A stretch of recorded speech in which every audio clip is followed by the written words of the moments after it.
Okay, so this machine number 67, this is the TruSquat. Very, very rare machine. We're so lucky to even have this. This company went out of business probably at least 15 years ago. I shopped every day to find this for over 3 years. So this thing is an antique, so please be very careful with it. This machine is actually a very, very advanced machine. I would not recommend it to beginners. I would recommend it more to intermediate and advanced. Couple of reasons. The first one is you never want to do the TruSquat the first exercise of your quad training. Always make sure this is third or fourth, maybe even the last exercise. Reason being is it can be hard on your knees. I've noticed the older I get, the harder it is on my knees. However, if your knees are good and warmed up and you know what you're doing, you do it properly, there shouldn't be any issues. The first adjustment point is back here. It's just a pull knob. It has a lever right here for you to hold on to. Here's your pull knob. So you're dropping your shoulder. It actually has a height meter. So you want to adjust it to your height. I'm around 5'10".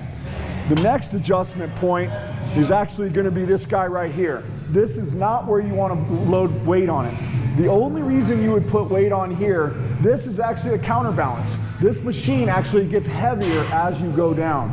So if you want to get a little assistance, it's called the hole. When you get to 90 degrees and below and it gets really, really hard, you want a little bit of assistance out of the hole, that's what this is for. Plate loaded back here is actually to add resistance. This machine is actually pretty dang heavy all by itself. I've watched people struggle using just the machine. If you're using several plates on this machine, you've got some strong quads. The other thing about this machine, so it's called a pendulum squat. So what's going to happen is you squat down, it's actually going to pendulum backwards. You keep hearing me talk about my knees passing my toes. We don't want that. As I squat down, it's actually going to bring my body backwards, keeping my knees behind my toes. So you're going to climb in like so. You're going to grab this. You're going to push it up. This is your release. All you do is push it in, okay? You would think you'd want to walk clear up here. Keep your knees behind your toes. You don't.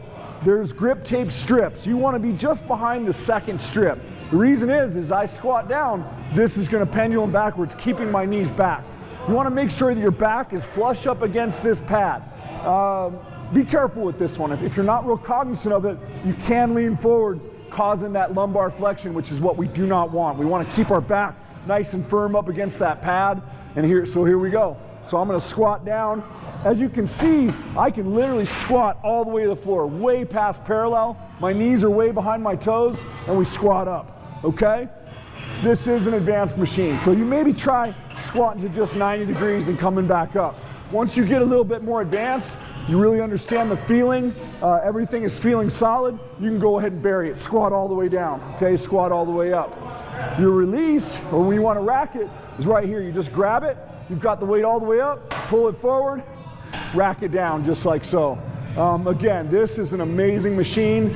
It is more the intermediate advanced level. As always, man, you want to do this, like I said, do it the third, fourth, or the last set of your quad training. But as always, man, you want some help, you come grab me or any of my employees.